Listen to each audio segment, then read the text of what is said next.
तो दोस्तों, क्या केएल राहुल आउट थे? सबसे बड़ा सवाल यही है। इस समय भारत ऑस्ट्रेलिया पहला टेस्ट मुकाबला खेला जा रहा है, पहला दिन है और पहले ही सेशन में हमें एक कंट्रोवर्सी होती हुई दिखाई दे रही है। दोस्तों, आपको बता दें, केएल राहुल बहुत ही अच्छे दिख रहे थे। ऐसा लग रहा था कि वो बहुत ही लंबी और बड़ी पारी खेलेंगे, लेकिन ऐसा नहीं हुआ। फिलहाल भारत के लंच तक 51 रन पर 4 विकेट आउट हो चुके हैं, जिसमें से केएल राहुल का विकेट सबसे बड़ा विकेट माना जाएगा, क्योंकि सेट थे केएल राहुल, 26 रन बना लिए थे उन्होंने।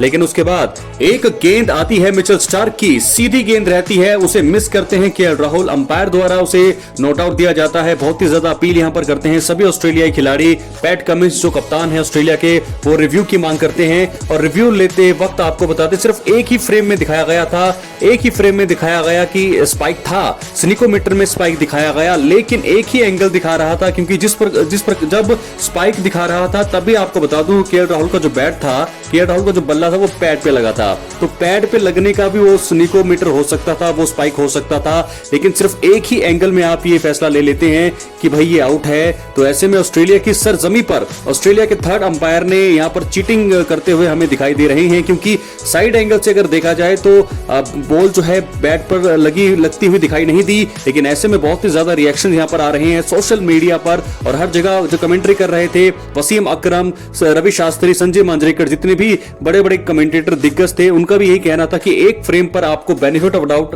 बैट्समैन को देना चाहिए था, लेकिन ऐसा नहीं हुआ। केएल राहुल को आउट दिया गया। एक ही आपने फ्रेम देखा, एक ही एंगल में आपने जज किया, साइड का एंगल आपने देखा नहीं, सिर्फ एक ही एंगल से आपने जज कर लिया कि केएल राहुल आउट हैं। जबकि दोस्तों ये बहुत ही गलत फैसला लगता है। क्या है आपकी राय? अपनी राय कमेंट बॉक्स में जरूर दें। ये एंगल दिखाया गया वहां पर थर्ड अंपायर ने, सिर्फ यही एंगल के जरिए स्पाइक दिख रहा है, लेकिन केएल राहुल और बॉल का जो है मिलाप नहीं है, अभी भी क्लियर तरीके से नहीं दिखाया जा रहा है इस स्क्रीनशॉट में, इस स्निकोमीटर में, कि क्या बॉल जो है बैट पर लगी है, नहीं लगी है, क्योंकि जिस समय ये स्पाइक आया उस समय जो बैट था उनके बैट पर भी लगा था।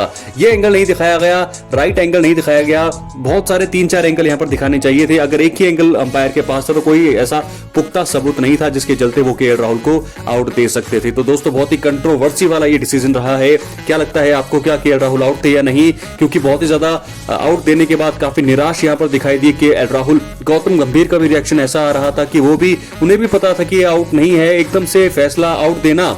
क्या लगता है दोस्तों आपको, ये कंट्रोवर्सी वाला डिसीजन है या नहीं? क्योंकि केएल राहुल पूरी तरह से सेट थे, 26 रन बना करके खेल रहे थे, और एक वही बल्लेबाज ऐसे लग रहे थे, नजर आ रहे थे कि जो कि रन बना रहे थे। तो केएल राहुल का आउट होना बहुत ही बड़ा चर्चा का विषय बना रहेगा। और यहाँ पर दोस्तों थर्ड अंपायर की गलती कही जाएगी, क्योंकि आप एक ही फ्रेम में डिसीजन दे देते हो, वो भी बल्लेबाज के पक्ष में नहीं, उनके खिलाफ आप फैसला दे रहे हैं। आपको बेनिफिट ऑफ डाउट बैट्समैन को देना चाहिए था। अगर आपके पास तमाम एंगल्स होते उसके बाद अगर आप फैसला लेते तो हम मानते, लेकिन ऐसा नहीं हुआ। सिर्फ एक ही एंगल के जरिए केएल राहुल को आउट करार दिया गया, जिसके चलते भारत की जो टीम है इस समय बैकफुट पर है, 51 पर 4 है। दूसरे सत्र का खेल जो है वो शुरू हो चुका है, लेकिन दोस्तों सबसे बड़ी नजरें केएल राहुल पर थी। विराट कोहली आउट हो चुके थे गलत शॉट खेल करके, 5 रन बना करके, लेकिन उसके बाद उम्मीद थी केएल राहुल की, लेकिन उसके बाद विराट के बाद केएल राहुल पे आउट हो जाते हैं। इस तरीके से कंट्रोवर्सी डिसीजन रहेगा, लेकिन अभी भी सवाल बना रहेगा कि क्या केएल राहुल आउट थे? अपनी राय कमेंट बॉक्स में जरूर। बहुत बहुत धन्यवाद।